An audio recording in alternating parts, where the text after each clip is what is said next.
और नौमी, 3 तिथि ऐसी है जो कि भाग्य विदाई करने वाली होती है।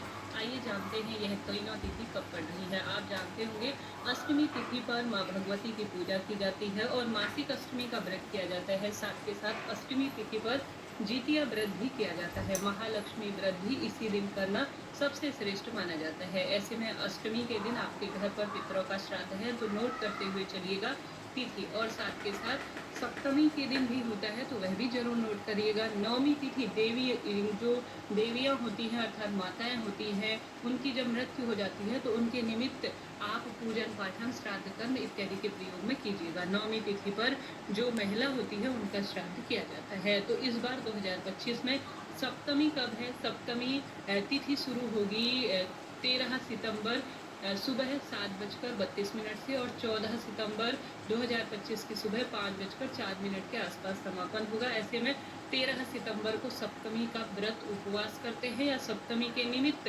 आप सभी कोई जो है पैतृक कार्य करते हैं तो इसी दिन को प्रयोग कीजिएगा। ठीक है, 13 सितंबर को सप्तमी रहेगी, 14 सितंबर 2025 को अष्टमी है। ऐसे में आप सभी कुतुब काल अर्थात 11 बजे से लेकर 2:30 बजे तक जो समय होता है वह पितरों की पूजा के लिए जाना जाता है।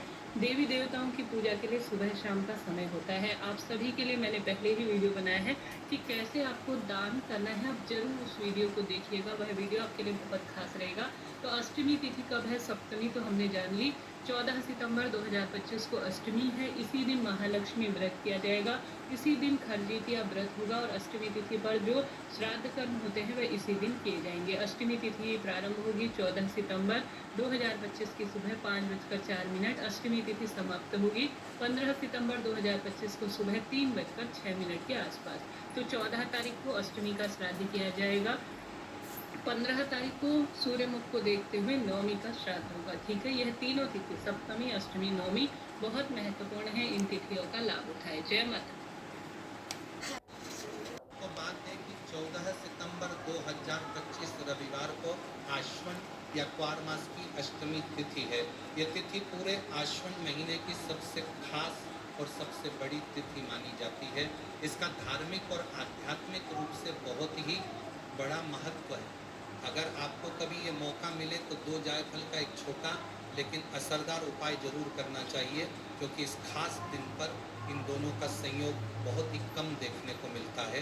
गुरुजी ने अपनी शिव पुराण कथा में भी साफ कहा है कि साल भर में सिर्फ एक ही दिन ऐसा आता है जब ये उपाय सबसे ज़्यादा प्रभावशाली होता है, और वह दिन है आश्विन मास की अष्टमी तिथि, जो इस बार 14 सितंबर रविवार को पड़ रही है। अब आप सोचिए, अगर आपने साल भर इस उपाय को नहीं किया तो कोई बात नहीं, आपके पास अब भी एक सुनहरा मौका है। इस दिन अगर आप ये आसान सा उपाय कर लेते हैं तो आपको वह फल मिल सकता है जिसकी आपने कभी कल्पना भी नहीं की होगी। रविवार को वैसे भी कुछ खास उपाय करने से तुरंत असर दिखता है, और उनमें सबसे असरदार माना गया है 2 जायफल वाला उपाय। ये उपाय इतने चमत्कारी हैं कि बड़ी बड़ी पूजा पाठ से जो फल नहीं मिलते वह एक छोटे से उपाय से आपको मिल सकते हैं। बहुत से लोगों ने इसे अपनाया है और उन्हें इसका ज़बरदस्त लाभ भी मिला है। तो दोस्तों, इस वीडियो में मैं आपको इस उपाय को एकदम आसान और साफ तरीके से समझाने का वाला हूँ। वीडियो देखने के बाद आपको किसी और जगह जाने की ज़रूरत नहीं पड़ेगी। अगर आपके घर में किसी भी तरह की परेशानी चल रही है, दुख दर्द है, कारण समझ नहीं आ रहा, तो ये उपाय आपके लिए हो सकता है एक समाधान। चाहे पितृदोष हो या मंगल दोष, ये उपाय असर जरूर दिखाता है। इसीलिए इस दिन आप लोगों को ये वाला उपाय कर लेना है। ये एक ऐसा उपाय है जिस उपाय को अगर किसी विशेष दिन पर किया जाए तो भाई उस विशेष दिन का जो है वो तो हमें मिलता ही मिलता है। हाँ, पर हमने उस दिन पर इस उपाय को किया है तो हमें उससे भी बड़ा फल मिलता है, और फल बहुत जल्दी मिलता है, क्योंकि आप इस उपाय को बहुत ही बड़े और विशेष दिन पर कर रहे हो।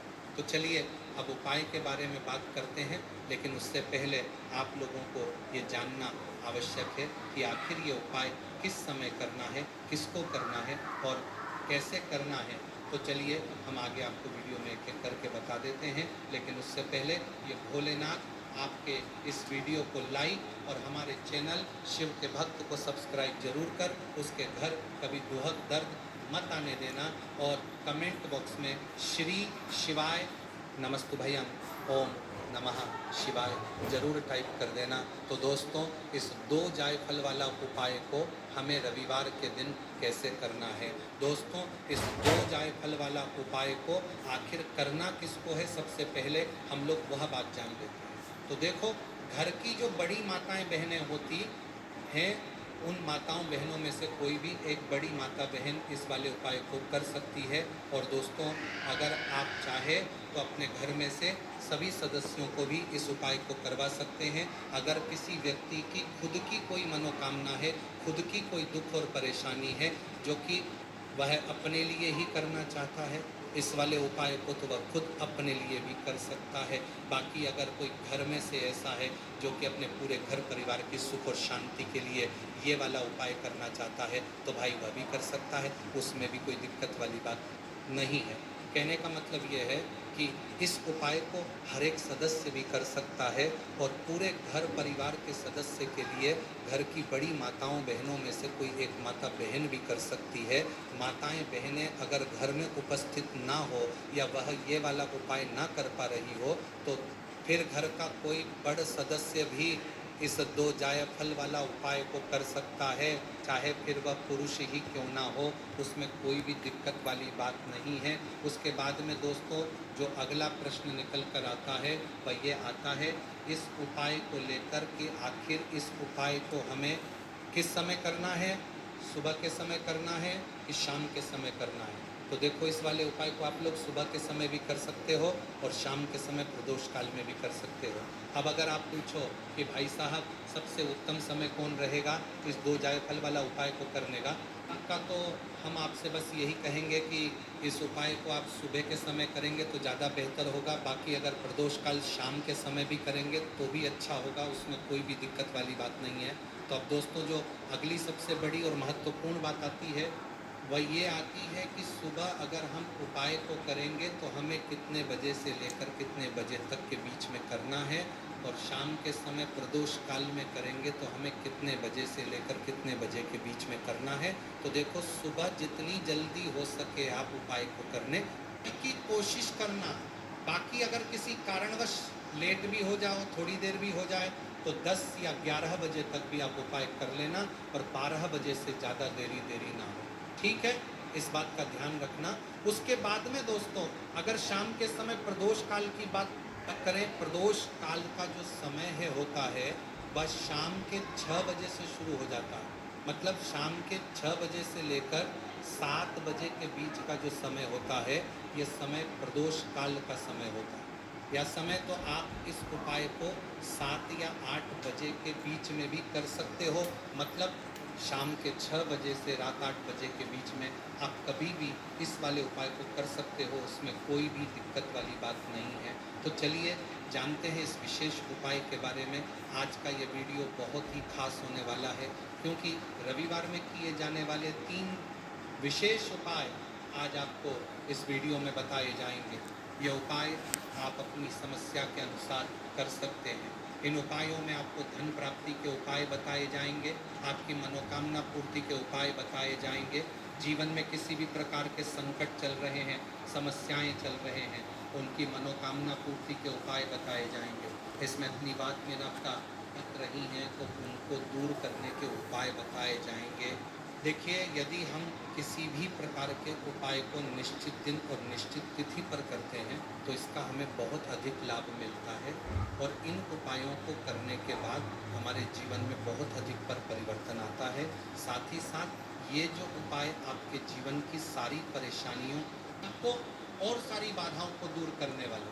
देखिए, इस उपाय को करके तो आपको बता दें कि रविवार के दिन जो आप ये उपाय शाम के समय में करेंगे, 5 बजे से लेकर 7 बजे के बीच में ही आपको इस उपाय को करना है। अब देखिए, आपको क्या करना है कि रविवार के दिन शाम के समय में एक सिंपल, मतलब जिस पर कोई भी लाइन ना हो, कुछ लिखा ना हो, ऐसा कागज लेना है। बिल्कुल सादा कागज लेना है, कोरा कागज लेना है, और इस कागज के ऊपर आपको काले पेन से लिखना है शत्रु।